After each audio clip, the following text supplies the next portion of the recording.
पंजशीर के शेर की हवा भी निकल गई। अफगान हुकूमत के वजीर दाखिला सिराजुद्दीन हक्कानी और अनस हक्कानी ने बागी के होश ठिकाने लगा दिए। दूसरे ममालिक में बैठकर तालिबान हुकूमत के खिलाफ जहर उगलने वालों की शामत आ गई। तालिबान वजीर खारजा अमीर खान मुत्तकी की अहमद मसूद से मुलाकात से मुतालिक बड़ी खबर सामने आ गई।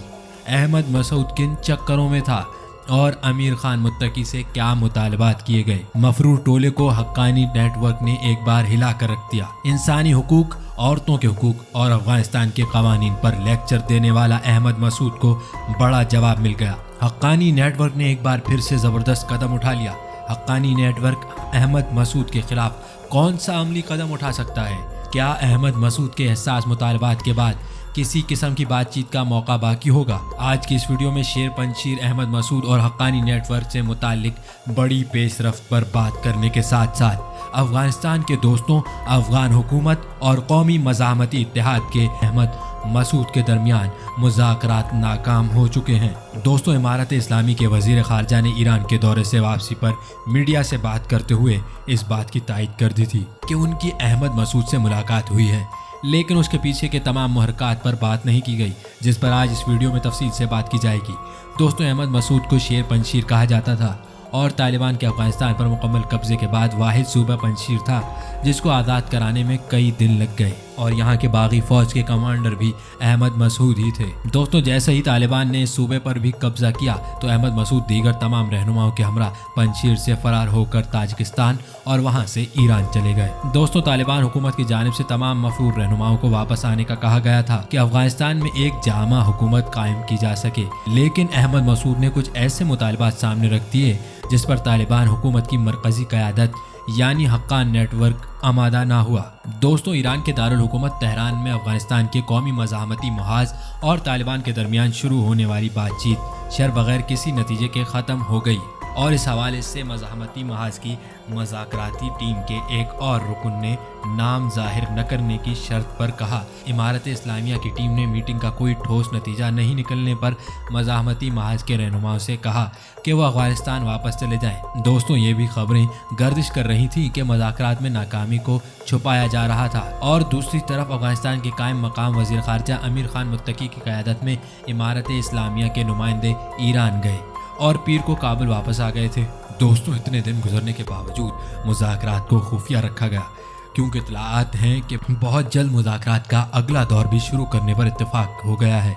दोस्तों, शुमाली इत्तेहाद के अहम रुकन ने गुज़िश्ता मुज़ाकरात के हवाले से बयान देते हुए कहा कि तालिबान हक्काम के साथ 2 रोज़ा मीटिंग के दौरान अफगानिस्तान में एक सानवी हुकूमत के क़याम की तजवीज़ पेश की गई है। दोस्तों, टीम के रुकन ने कहा कि इनके लिए हमारी तजवीज़ वाज़ेह है और एक सानवी हुकूमत कायम की जानी थी जो अगली हुकूमत के लिए काम करेगी और आवाम को मसावी हुकूक और आज़ादी हासिल होगी। दोस्तों, अहम ये भी है कि मुज़ाकरात की नाकामी की खबरों की तरदीद करते हुए अफगान वज़ीर ख़ारजा अमीर खान मुत्तकी ने कहा कि उसकी शुमाली इत्तेहाद की टीम के साथ मुस्बत बातचीत हुई है। बातचीत करने वाली टीमों में इमारत इस्लामिया के 4 अहदेदारान और मुज़ाहमती महाज के 5 अरकान ने शिरकत की। ज़राए के मुताबिक इमारत इस्लामिया के कायम मकाम वज़ीर ख़ारजा अमीर खान मुत्तकी, कायम मकाम वज़ीर इक़्तिसादियात दीन मोहम्मद हनीफ, कायम मकाम वज़ीर सनत व तहारत नूरुद्दीन अज़ीज़ी, कायम मकाम नायब वज़ीर सरहदी व कबायली उमूर हाजी गुल मोहम्मद नेका, जबकि इस्माइल खान साबिक जिहादी रहनुमा मौलवी हबीबुल्लाह हसाम, अब्दुल हफीज़ मंसूर, हसामुद्दीन शम्स बुडगी के साबिक गवर्नर और रगवर के साथ गवर्नर अब्दुल ज़ाहिर फैज़ादा की जानिब से नुमाइंदगी की। दोस्तों, ईरान कई महीनों से कह रहा है कि वो तालिबान को अफगानिस्तान के जायज़ हुक्मरान तस्लीम करने के लिए तैयार नहीं है। 10 जनवरी को ईरान के वज़ारत ख़ारजा के तर्जुमान सईद खतीबज़ादा ने ईरान के इस मौक़िफ़ का आदा करते हुए कहा कि तेहरान इस्लाम पसंद ग्रुप तालिबान की उबूरी हुकूमत को तस्लीम करने की पोजीशन में नहीं है। काबुल में ईरानी सफ़ीर बहादुर अमीनियान ने 3 जनवरी को अफगानिस्तान के निजी टीवी चैनल तुलुए न्यूज़ के साथ एक इंटरव्यू में कहा था कि ईरान के तालिबान को तस्लीम करने के लिए तालिबान को एक जामा हुकूमत तश्कील देनी होगी। جو افغانستان میں مختلف نسلی گروہوں کی عکاسی کرتی ہو۔ متقی کے دور سے پہلے ایک ایرانی نیوز ویب سائٹ نے الزام لگایا تھا کہ تہران افغان سفارت خانہ طالبان کے حوالے کرنے کی تیاری کر رہا ہے، تاہم وزارت خارجہ نے اس رپورٹ کی تردید کرتے ہوئے کہا کہ یہ 1961 کے ویانا کنونشن کی خلاف ورزی ہے۔ طلوع نیوز کے ساتھ اپنے انٹرویو میں امینیہ نے کہا کہ جیسے ہی افغانستان میں کوئی جامع حکومت تشکیل پائی جاتی ہے تو ایران نہ صرف طالبان کی حکومت کو تسلیم کرے گا بلکہ وہ دوسرے ممالک کو بھی قائل کرے گا کہ وہ ایسا کریں۔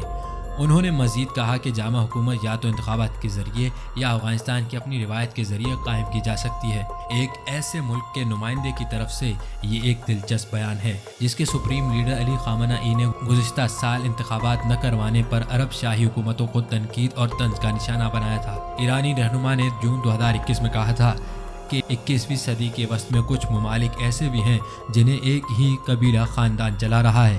ان ممالک تک انتخابات کی خوشبو تک نہیں پہنچی ہے، ان کے عوام کو بیلٹ باکس اور پھل کے ڈبوں میں فرق تک معلوم نہیں ہے۔ گورنر عبدالظاہر فیض زادہ کی جانب سے نمائندگی کی۔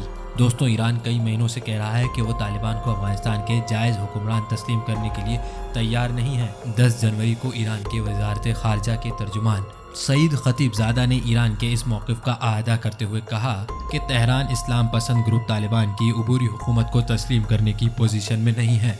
کابل میں ایرانی سفیر بہادر امینیان نے 3 جنوری کو افغانستان کے نجی ٹی وی چینل طلوع نیوز کے ساتھ ایک انٹرویو میں کہا تھا کہ ایران کے طالبان کو تسلیم کرنے کے لیے طالبان کو ایک جامع حکومت تشکیل دینی ہوگی جو افغانستان میں مختلف نسلی گروہوں کی عکاسی کرتی ہو۔ متقی کے دور سے پہلے ایک ایرانی نیوز ویب سائٹ نے الزام لگایا تھا کہ تہران افغان سفارت خانہ طالبان کے حوالے کرنے کی تیاری کر رہا ہے، تاہم وزارت خارجہ نے اس رپورٹ کی تردید کرتے ہوئے کہا کہ یہ 1961 کے ویانا کنونشن کی خلاف ورزی ہے۔ طلوع نیوز کے ساتھ اپنے انٹرویو میں امینیہ نے کہا کہ جیسے ہی افغانستان میں کوئی جامع حکومت تشکیل پائی جاتی ہے تو ایران نہ صرف طالبان کی حکومت کو تسلیم کرے گا بلکہ وہ دوسرے ممالک کو بھی قائل کرے گا کہ وہ ایسا کریں۔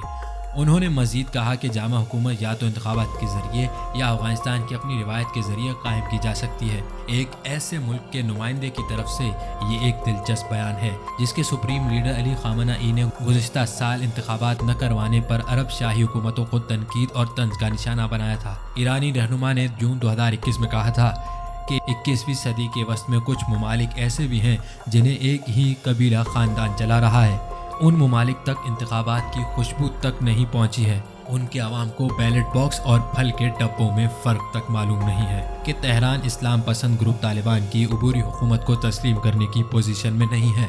کابل میں ایرانی سفیر بہادر امینیان نے 3 جنوری کو افغانستان کے نجی ٹی وی چینل طلوع نیوز کے ساتھ ایک انٹرویو میں کہا تھا کہ ایران کے طالبان کو تسلیم کرنے کے لیے طالبان کو ایک جامع حکومت تشکیل دینی ہوگی جو افغانستان میں مختلف نسلی گروہوں کی عکاسی کرتی ہو۔ متقی کے دور سے پہلے ایک ایرانی نیوز ویب سائٹ نے الزام لگایا تھا کہ تہران افغان سفارت خانہ طالبان کے حوالے کرنے کی تیاری کر رہا ہے، تاہم وزارت خارجہ نے اس رپورٹ کی تردید کرتے ہوئے کہا کہ یہ 1961 کے ویانا کنونشن کی خلاف ورزی ہے۔